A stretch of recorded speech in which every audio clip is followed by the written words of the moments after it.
रोज की दो चाय बनाएं और दही बनाएं। हेलो दोस्तों, तो कैसे हैं आप सब। तो आज हम करने वाले हैं एक नया कार्यकलाप जो कि लिया गया है आपकी पुस्तक रिमझिम कक्षा 3 के पाठ जब मुझको सांप ने काटा में से। तो चलिए खोलिए अपनी पुस्तक और निकालिए पृष्ठ संख्या 109। कैसे कहा। अलग अलग निशानों से पता चलता है कि बात कैसे कही गई होगी। अब नीचे लिखे वाक्यों में सही निशान लगाओ। अब इन्हें बोलकर दिखाओ। तो यह कह रहे हैं कि इन अलग अलग चिन्हों से पता चलता है कि बात कैसे कही गई होगी और हमें इन वाक्यों में सही चिन्ह लगाने हैं। पर यह चिन्ह तो हम लगा लेंगे, पर पहले इनके बारे में तो जानिए कि यह चिन्ह है क्या, कहाँ से आए, इन्हें कहते क्या है और इनका काम क्या है। तो चलिए पहले यह पता करते हैं, फिर आकर करेंगे यह कार्यकलाप। तो यह क्या है। यह एक विद्यालय है। तो चलिए देखते हैं यह यहाँ पर क्यों है। पढ़ते हैं यह इस वर्ग में जो लिखा है। यह मेरा विद्यालय है, मैं यहाँ रोज आती हूँ। वाह मेरा विद्यालय कितना बड़ा है, तुम्हारे विद्यालय का क्या नाम है। अरे यह कैसा वाक्य हुआ, कहाँ शुरू है, कहाँ खत्म है, कहाँ रुकना है, कुछ पता ही नहीं चला। एक और बार पढ़ते हैं। यह मेरा विद्यालय है, मैं यहाँ रोज आती हूँ। वहाँ मेरा विद्यालय कितना बड़ा है, तुम्हारे विद्यालय का क्या नाम है। बिल्कुल भी समझ नहीं आया कि इन्होंने हमसे क्या बोला। तो यहाँ पर किस चीज की कमी है, अभी आएंगे इस पर वापस। अब पढ़ते हैं यह वाला बक्सा। क्या लिखा है इस बक्से में। यही चीज लिखी है पर उन निशानों के साथ जो निशान पीछे थे। यह मेरा विद्यालय है, मैं यहाँ रोज आती हूँ। वाह मेरा विद्यालय कितना बड़ा है, तुम्हारे विद्यालय का क्या नाम है। अब समझ आया ना कि इस बक्से में लिखे हुए वाक्यों का असली में अर्थ क्या है। जब यह सारे निशान हमने लगाए, यह सारे चिन्हों के प्रयोग के बाद ही इस पूरे इन सब वाक्यों का कुछ मतलब बना, वरना यहाँ के वाक्यों में का क्या मतलब है यह तो मुझे समझ ही नहीं आ रहा था। अब समझ आया कि यह कहना क्या चाहते हैं। यह कह रहे हैं यह मेरा विद्यालय है, मैं यहाँ रोज आती हूँ। वाह मेरा विद्यालय कितना बड़ा है, तुम्हारे विद्यालय का क्या नाम है। तो पहले दो वाक्यों में जो ये हैं, यह मेरा विद्यालय है, मैं यहाँ रोज आती हूँ, इन दोनों में सीधी सीधी बात कही गई है ना। फिर वाह मेरा विद्यालय कितना बड़ा है, इसमें यह उल्लास दिखा रहा है कि जो बोल रहा है वह बहुत खुश है। और आखिर में प्रश्न पूछा जा रहा है, तुम्हारे विद्यालय का क्या नाम है। यह एक प्रश्न है। तो इन चिन्हों की मदद से हमें यह तो समझ आ गया कि वाक्य में बहुत ज्यादा बदलाव आ जाता है। हमें समझ आने में बहुत ज्यादा यह सहायता देते हैं कि किस तरीके से वाक्य बोला गया है। तो यह इन चिन्हों को कहते क्या हैं, क्या कहते हैं इन सारे चिन्हों को। तो चलिए पता करते हैं। वाक्य को लिखते अथवा बोलते समय बीच में कहीं थोड़ा बहुत रुकना पड़ता है। जी हाँ, तभी तो वाक्य का मतलब समझ आता है। लिखित भाषा में इस ठहराव को दिखाने के लिए कुछ विशेष प्रकार के चिन्हों का प्रयोग करते हैं। बोलते वक्त तो हम समझ सकते हैं, लेकिन लिखते वक्त कैसे समझाएंगे। तो लिखते वक्त हम कुछ चिन्हों का प्रयोग करते हैं और इन्हें ही विराम चिन्ह कहा जाता है। मतलब क्या कहना चाह रहे हैं ये कि यह सारे विराम चिन्ह हैं। जी हाँ, यह सारे विराम चिन्ह हैं। यह 3 विराम चिन्ह हैं अलग अलग। ठीक है, तो यह है विराम चिन्ह। अब पढ़ते हैं इन विराम चिन्हों के बारे में। विराम चिन्ह।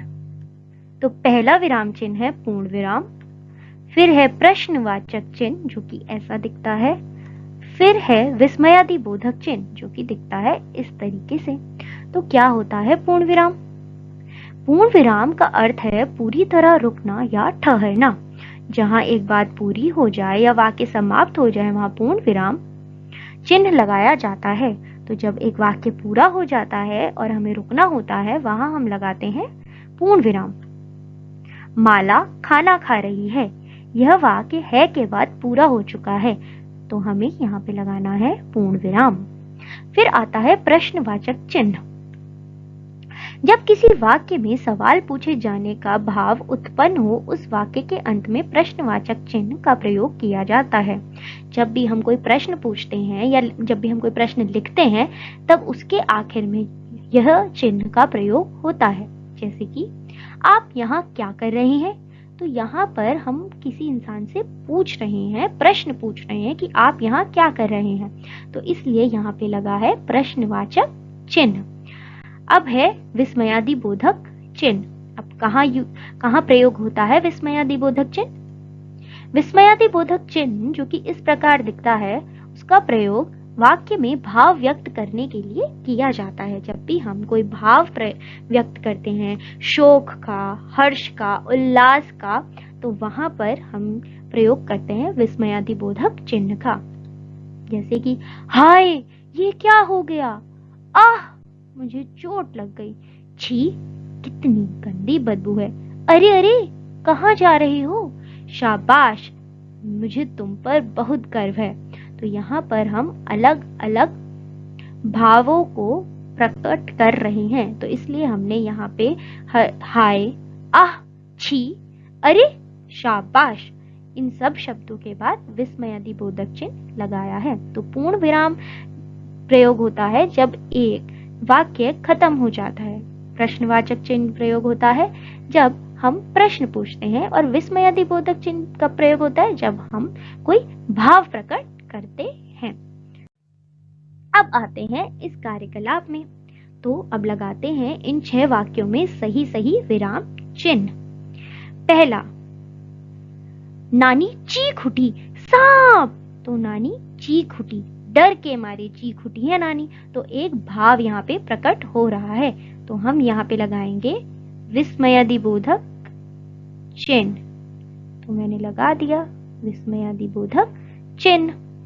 फिर सांप धीरे धीरे रेंग रहा था, ना यहाँ पे कोई भाव प्रकट हो रहा है, ना ही कोई प्रश्न पूछा जा रहा है, तो इसलिए हम यहाँ पे लगाएंगे विराम चिन्ह। तो ये लग गया हमारा विराम चिन्ह। उसके बाद है, क्या तुम बाजार चलोगी? यहाँ पे प्रश्न पूछा जा रहा है, तो हम लगाएंगे प्रश्नवाचक चिन्ह। लगा दिया प्रश्नवाचक चिन्ह। अब आते हैं अगले वाक्य पर जो है, चुपचाप बैठो हिलना डुलना मत। चुपचाप बैठो हिलना डुलना मत। तो अब यहाँ पर भी एक वाक्य बोला जा रहा है, कोई भाव यहाँ पे प्रकट नहीं हो रहा है, बस ऐसा लग रहा है कि हम किसी को कोई ऑर्डर दे रहे हैं। तो चुपचाप बैठो हिलना डुलना मत, तो यहाँ पे भी हम लगा देंगे क्या, एक पूर्ण विराम। फिर आता है यह वाला वाक्य, तुम्हें यह कहानी कैसी लगी? तुम्हें यह कहानी कैसी लगी?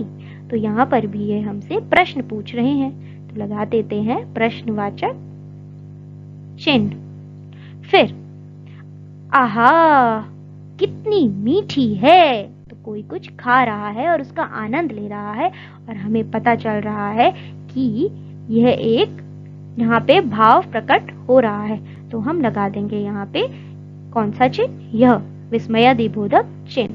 तो लगा देते हैं विस्मयादिबोधक चिन्ह यहाँ पर इस आहा के बाद, और फिर कितनी मीठी है के बाद हम लगा देंगे पूर्ण विराम। तो लगा दिया यहाँ पे पूर्ण विराम।